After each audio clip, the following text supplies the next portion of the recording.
नमस्कार विद्यार्थी मित्रांनो, महानर्सिंग यूट्यूब चॅनलवरती तुमचं पुन्हा एकदा स्वागत आहे। आजच्या व्हिडिओमध्ये आपण बघणार आहोत JNM 2025-26 साठी महाराष्ट्रातील असणाऱ्या 24 गव्हर्नमेंटचे JNMचे जे कॉलेज आहे त्या कॉलेजमध्ये प्रत्येक कॅटेगरीनुसार किती किती जागा सुटलेल्या आहे, म्हणजे त्या जागांचे तपशील आपण बघणार आहोत। म्हणजेच एकंदरीत म्हणण्याचा अर्थ काय तर सीट मॅट्रिक्स बघणार आहोत। तर बघूया, महाराष्ट्रामध्ये एकूण गव्हर्नमेंटचे 24 JNMचे कॉलेज आहेत। जर एकंदरीत आपण विचार केला तर 960 जागा महाराष्ट्रामध्ये गव्हर्नमेंटच्या आहेत। त्या 960 जागांपैकी प्रत्येक कॅटेगरी वाईज यांनी जागा विभागून दिलेल्या आहेत। तर विद्यार्थी मित्रांनो, जे 960 जागा आहेत तर या जागांपैकी जे SC कॅटेगरी आहे ते SC कॅटेगरीसाठी एकूण 100 जागा आरक्षित ठेवण्यात आलेल्या आहे। त्यामध्ये बघा, जनरल मध्ये प्रत्येक कॉलेजला 4 किंवा 5 सीट दिलेल्या आहे। ANM साठी एकंदरीत 6 सीट दिलेल्या आहे। तर PWD कोट्यासाठी 6 सीट आणि मेल साठी 13 सीट दिलेल्या आहे। त्यानंतर जर आपण ST कॅटेगरीचा विचार केला तर त्या कॅटेगरीमध्ये एकूण 54 सीट हे जनरल कॅटेगरीला दिलेले आहे, म्हणजे जनरल ST कॅटेगरीला दिलेले आहे। त्यातील ANM फक्त 3 स्टुडंटसाठी दिलेले आहे। PWD कोट्यामध्ये सुद्धा 3च जागा आरक्षित ठेवण्यात आलेल्या आहे आणि मेल कॅन्डिडेटसाठी एकूण 7 जागा आरक्षित ठेवण्यात आलेल्या आहे। जे मी अगोदर सुद्धा तुम्हाला सांगितलेलं आहे की मेल JNM स्टुडंटची संख्या JNM कोर्ससाठी कमी असणार आहे।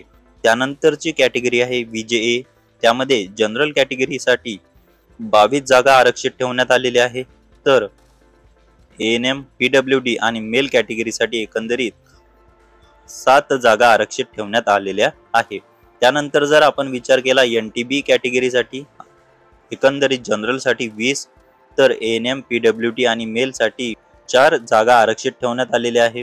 त्यानंतरची कॅटेगरी आहे NTC कॅटेगरी, तर त्यामध्ये जनरल NTC स्टुडंट साठी 27 जागा, तर ANM साठी 2, PWD साठी 2 आणि मेल साठी 3 जागा आरक्षित ठेवण्यात आलेल्या आहे। त्यानंतर NTD कॅटेगरीसाठी एकूण 15 जागा आरक्षित ठेवण्यात आलेल्या आहे। ANM साठी 1, PWD साठी 1 आणि मेल साठी 2। त्यानंतर बघा OBC म्हणजे अदर बॅकवर्ड क्लासेस, यामध्ये खूप सारे उपजाती येत असल्या कारणाने यामध्ये जनरल ज्या जागा आहे त्या 146 आहे। तर ANM स्टुडंट ज्या असतील त्या 9 जागांसाठी आरक्षित ठेवण्यात आलेल्या आहे आणि PWD साठी 9 आणि मेल कॅन्डिडेट जे आहेत त्यांचे एकूण 18 जागा आरक्षित ठेवण्यात आलेल्या आहे। त्यानंतरची कॅटेगरी आहे बघा SC-BC म्हणजे social economically backward classes, general साठी त्यांच्यासाठी 76 जागा आरक्षित ठेवण्यात आलेल्या आहे। तर ANM साठी 5, PWD साठी 5 आणि मेल साठी 10 जागा आरक्षित ठेवण्यात आलेल्या आहे। त्यानंतर आहे EWS कॅटेगरी, इकॉनॉमिकली विकड सेक्शन साठी एकंदरीत 77 जागा आरक्षित ठेवण्यात आलेल्या आहे। ANM साठी 5, तर PWD साठी 5, मेल साठी 9 जागा आरक्षित ठेवण्यात आलेल्या आहे।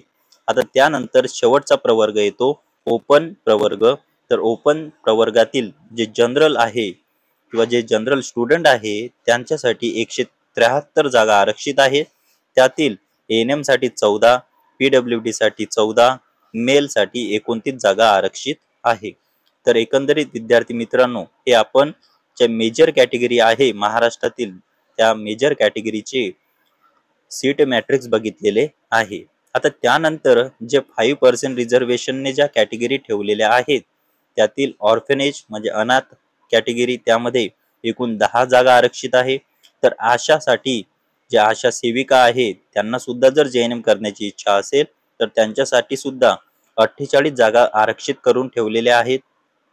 तर एकंदरीत विद्यार्थी मित्रांनो, हे 960 जागा होत आहे। तर प्रत्येक कॉलेजच्या ज्या जागा आहे त्या 40 आहे।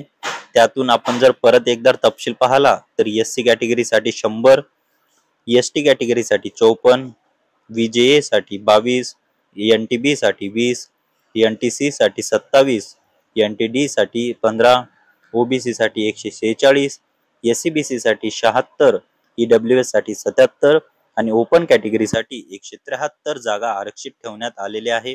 ऑर्फन साठी 29, तर आशासाठी 48 जागा राखीव ठेवण्यात आलेल्या आहे.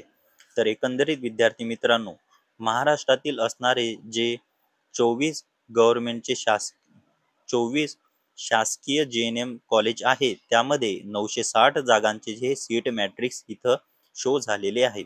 तर अनेक विद्यार्थ्यांना जर याबाबत काही प्रश्न पडलेले असतील तर नक्की आमच्या व्हॉट्सअप चॅनलला जुळा. त्यामध्ये तुम्ही आम्हाला प्रश्न विचारू शकता आणि तुम्हाला कॉलेज कोड कसे प्रविष्ट करायचे यावरती सुद्धा आपण व्हिडिओ घेऊन येणार आहोत. तर व्हिडिओ आवडला असेल तर नक्की चॅनलला सबस्क्राईब, लाईक आणि शेअर करा. धन्यवाद.